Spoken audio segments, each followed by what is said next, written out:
Dans les Seigneurs, frères et sœurs, shalom. Bisika nyoso boza kolanda biso na tango de par le monde entier.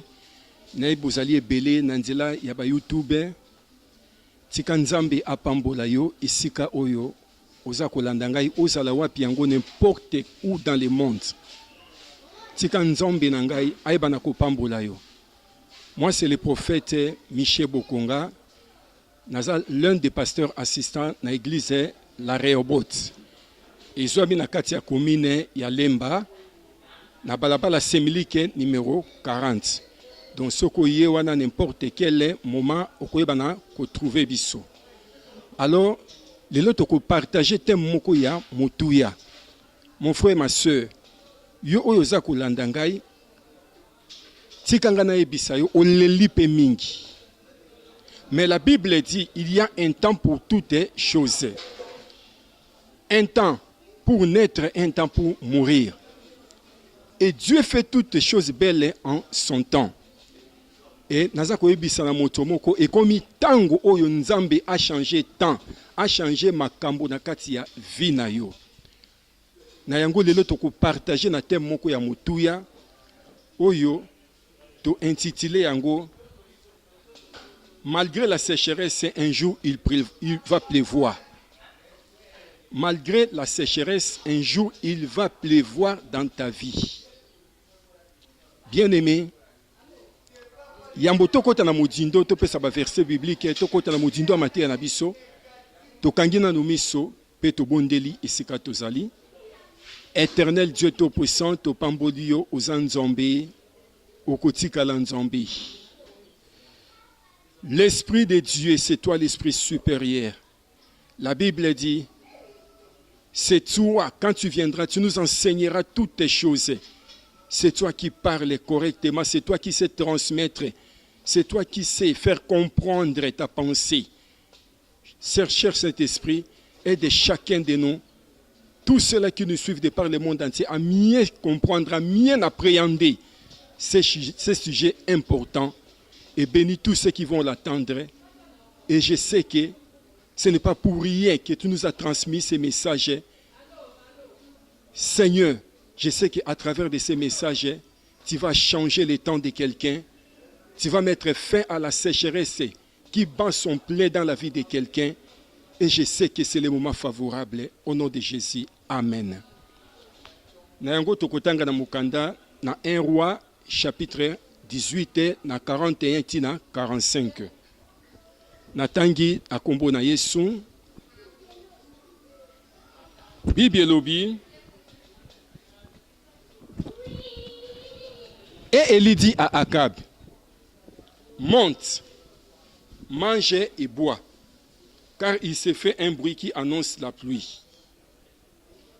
Akab monta pour manger et pour boire. Mais Élie monta au sommet du Carmel et se pencha contre terre.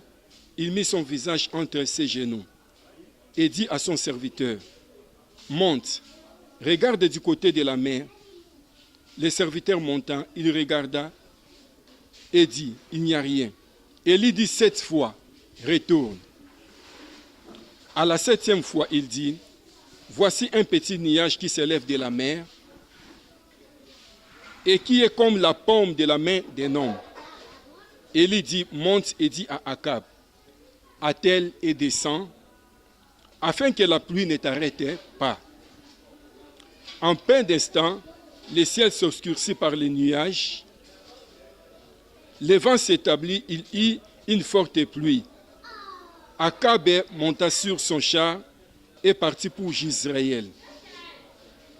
Parole du Seigneur. Bien-aimé, malgré la sécheresse, je rassure à quelqu'un. Naza ko rassurer na oyo iza ko landa biso na tango oyo. Nanzela na ba YouTube. Que bientôt là il va pleuvoir dans ta vie. Parce que j'entends un bruit qui annonce la pluie. J'entends un bruit. Oyo eza ko benda mbula. Oyo bientôt là, ils vont mettre fin à la sécheresse na katia vie na yo. Bien aimé, awa toza na époque. Oyo Élie azalaki le prophète majeur. na kati ya Israël. Parce que tomoni était na kati ya Israël, Dieu se servait toujours d'un prophète pour parler à son peuple. Et Israël ba yokaka toujours mongongo ya prophète. Bible lobi na époque où tomoni Akab roi na kati ya Israël et abali Jézabel. Jézabel qui était une femme païenne et a détourné motema ya Akab na nzambe ya Israël et a te kokotisa motema ya Akabe amemie na idolâtrie, amemie na kogumamela ba dieu de Baal. Et kanda na nzambe ekitaki likolo na Israël. Bien-aimé, Israël azalaki plongé na kati ya idolâtrie. Israël azalaki plongé. Abonsanaki était, il y a un Dieu redoutable, un Dieu véritable. Nzambe ya bakoko na Abraham, Isaac, Jacob oya kangolaka bango, apesi nzambe mokongo.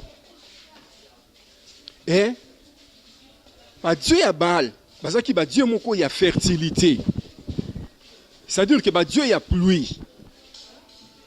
Oyo ba betisaka bambula, oyo ba salaka makambo ya ndenge na ndenge. Metika ngana ebisayo. Peu importe la force de l'adversaire, peu importe, oyo nyonso monguna koki kosala, mais eza na nguya mon côté, eza na pouvoir mon côté. Oyo ekotika la kokokana na bonzambe ya Yesu Kristo. Bango ba milo baki biso tuzali sukisa. Toza banzambe ya fertilité. Eli oyo azalaki na nzambe, esengelaki alakisaki nazali ya nzambe. Bible lobi, un jour Eli abondeli epai na nzambe. Et Jacques alobi était, Eli était un homme de la même nature que nous. Il pria avec instance. Pona ete mbula esala nini ebetate sur toute l'étendue de la terre pendant 3 ans et demi. Et Bible lobi nini, Dieu écoute, Dieu est derrière la parole de son serviteur pour l'accomplir. Tala, keba na monoko, keba na maloba, oye bimaka na monoko ya moto na nzambe, oya zane pakolami, oya zana onction likolo na ye, basakana kana yango te. Aussitôt dit, aussitôt fait epai ya nzambe. Tango maloba ne zako bima epai ya nzambe, ezako produire ba effet. Soki eza maloba ya malamu ekosalema ndenge wana kaka moto na nzambe alobi. Soki eza ya mabe ekosalema ndenge wana ndenge moto na nzambe alobi. L'homme de Dieu, oya bengami epai na nzambe, il est la bouche de Dieu.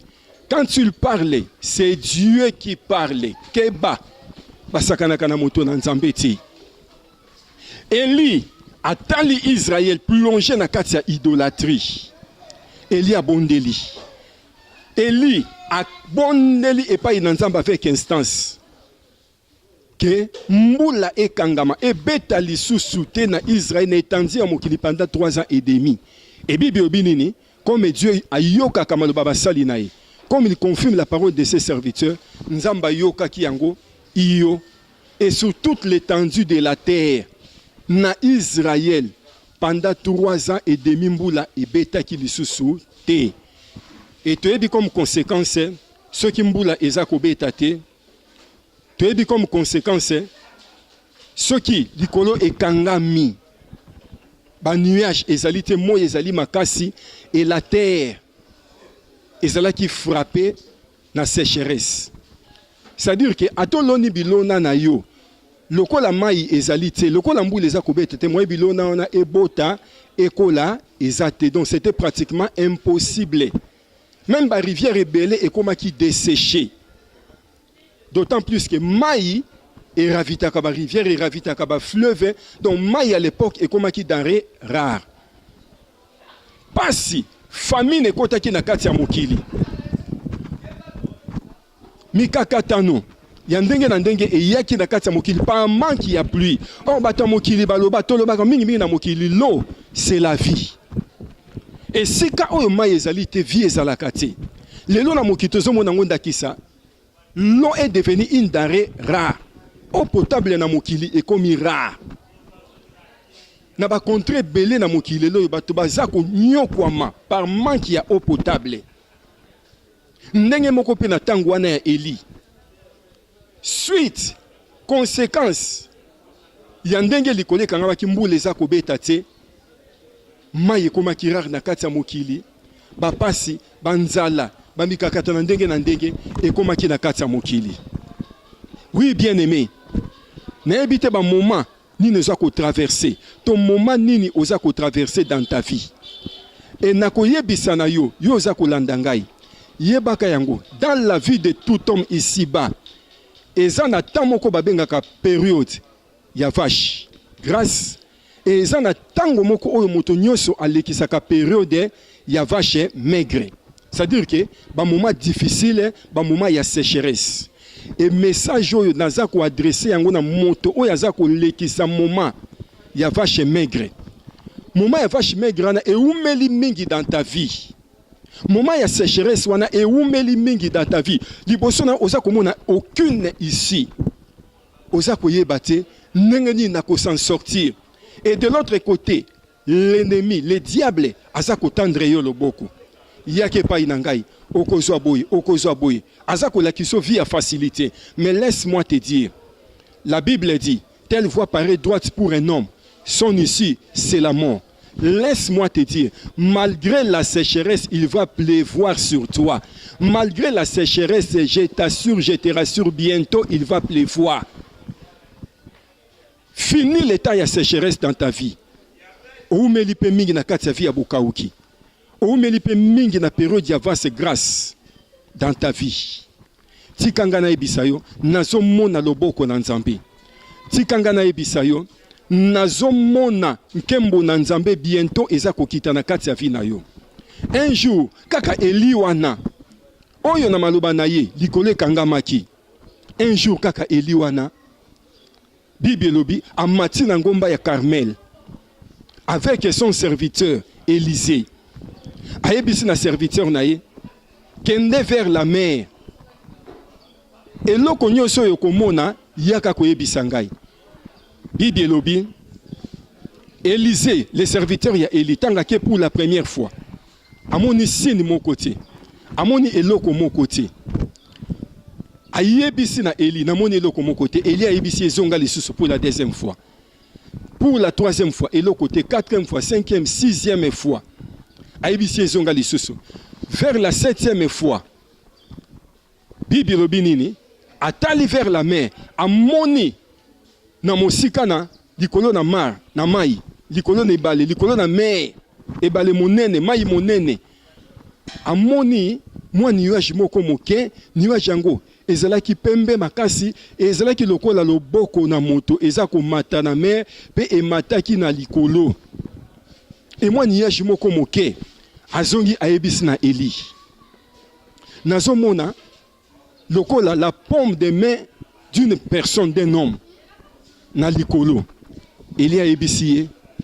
Kaka, loboko wana oyo za komona sous forme ya nuage. Bientôt il va pleuvoir. Car la terre sécheresse eza kosila na kati ya Israël. Et bon, moi je me demande, tant que sécheresse en est régner na Israël, de par le monde entier, les dieux de Baal étaient où pour mettre fin à la sécheresse? Parce que bango bazaki ba nzambe ya fertilité, ba nzambe ya pluie, bazalaki wapi? Tala, na koyebise loko moko et sika oyo nzambe akangiko, Satana afungolaka te. Mais sika Satana kangi, nzambe afungolaka. Et sika oyo nzambe akangi, l'homme de Dieu qui a l'onction, aza capable na tango asakoli na tango lobi makambo vina yo efungama ata nzamba kangaki. Tomoni yango na Élie le sacrificateur. Bible lobi Anna était stérile. Qui avait rendu Anne stérile? La Bible dit c'était Dieu lui-même. Narandaki Anne stérile. Mais na liloba na moto na nzambe likolo na Anna stérilité koyaki nzamba yoka ki lo sambo ya moto na ye. Kaka nzambo yoka ki lo sambo ya Élie. Oya kangaki mbula pendant 3 ans et demi. Kaka nzambe wana un jour asembola ki loboko na ye. Tanazo mona loboko na nzambe likolo na bomoi na yo. Et Bible binini, cette pomme de main, cette petit nuage oyo ezalaki blanc likolo na mapata ekomaki monene. Tant ekomaki monene, la Bible dit tout le ciel était obscurci ekomaki molili eyindaki ba nuage etondaki et mbula enokaki mbula ebetaki na kati ya Israël. Mbula enokaki ebetaki na kati ya Israël, c'était la fin de la sécheresse. Israël azongaki na kati ya abondance. Mai ekomaki denrée rare, ezongaki abondant na kati ya Israël. Ba pasi, ba famine esilaki na kati ya mokili. Bien aimé, tikanga na ebisayo, malgré la période ya vache grasse, oumeli na yango sécheresse et oumeli dans ta vie. Osala boy, rien ne marche dans ta vie, makambo simbaka te, makambo kendaka liboso te. Donc c'est comme si tu es en train de marquer les pas dans ta vie. Mais je prophétise sur toi. Mbula enoka likolo na yo, va, marche. Sécheresse et longwa na kati ya bomoi na yo. Makambo nino souhaité kangama ki eba na kufungwama. Et la Bible dit, Dieu est derrière la parole de ses serviteurs, de son prophète pour l'accomplir. Je prophétise sur toi. On a zolo balikolo na yo tala. Oui, prophète soka sako likolo na yo, ata kufi lelo. Mais maloba oyo ebimaka na moko ya prophète.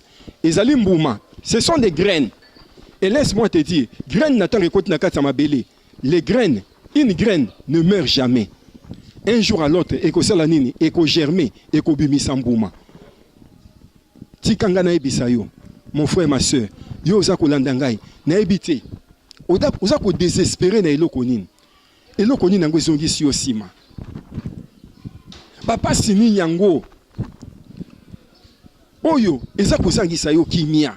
Oza komona ke oui, c'est fini dans ma vie. Namoni ate. Nakokufa kaka boye, nakokende kaka boye te. Na ebiso kokufa te. Avant kufa okomona gloire na Nzambe. Avant okufa mbule kobeta na kati ya bomoi na yo. Avant okufa Nzambe akotombola yo. Kake siko nyoko amaki wana nde sika Nzambe akoeleve yo. Kake siko oza komona pasi wana nde sika Nzambe akoeleve yo. Tala kobonga na vie eza pas nécessairement ko quitter Afrique parce que Afrique nzala pasi eleki tika na kende na Europe na kende na Asie na kende na Amérique kuna nde Eldorado. L'élévation ne vient ni de l'Orient ni de l'Occident. Na koyebisa yo. Eza pe na bandeko bazo na Occident, bazo benga biso bazo nyo koma. Problème songolo pakala. Et tozo bondia na nzela la losambo ya bato na Nzambe, ya moto na Nzambe, baza kozwa ba solution. Yangwana, mon frère, ma soeur, yo oza kolanda ngai. Tokomi na suka ya message na biso. Na lingi na sunga yo, na lingi na bondela pona yo, na sakola pona yo. Soki oza na konzima, okolongwa. Na période ya vache maigre. Soko za na konzima okolongwa na période ya sécheresse, na temps ya sécheresse. Soko za na konzima, laisse-moi te dire, crois seulement, je mettrai la fin ya sécheresse na kati ya vie na yo. Ce n'est pas moi, c'est mon Dieu. Parce qu'il confirmera tout ce que je vais prononcer sur toi, où que tu sois de par le monde entier. Et si kozali nazo senga na yo okanga misoto bondela yo oza kolanda ngai ozwi loboko na mobali otie na motema. Éternel Dieu tout-puissant, natiki bandeko nyonso baza kolanda ngai na ba YouTube eza na Kinshasa na 1000 km ya Kinshasa, na 2000, na 5000, na 10000, na 20000 km ya Kinshasa.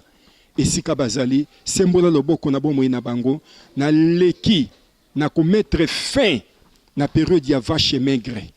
Na période ya sécheresse et oumeli mingi na bomoi ya moto moko oyo aza kolanda ngai. Par conséquent na sakoli fini la sécheresse dans ta vie. Par conséquent en tant que l'homme de Dieu na mettre fin na yango. Et bientôt là c'est la pluie. Tiko kota na période ya vaste grâce. Tiko kota na période d'abondance dans ta vie. Tika osepela mbula enoka na bomoi na yo. Na noki simbula na bomoi na yo na kombo na Yesu Kristo. Kota na période de fertilité, kota na temps ya jouissance, kota na temps ya repos, na temps ya bopemi, kota na kimia, yo pe sepela na kati ya mokili, ba démarche nyoso za kosala, omona loboko na Nzambe, succès et accompagner yo dans le nom puissant de Jésus. Amen. Ngai prophète Michel Bokonga na bandi ne bandel na se présenter qui alors soko za na poser ba prière particulière. Yo za kolanda ngai partout, même na RDC, partout dans le monde entier. Nazo pesa yo numéro ya téléphone na ngai pona kozwa ngai 00 243 91 021 017 plutôt 30 21 na bandeli 00 243 91 017 30 21. Okozwa ngai na WhatsApp, na Viber, na Messenger, n'importe quelle heure. Na kosungo na mabondeli ba prière particulière enzambe nanga kozanga te kopambola yo. Tika nzambe apambola bino na boy tokutani mbala na sima na kombo na Yesu. Amen.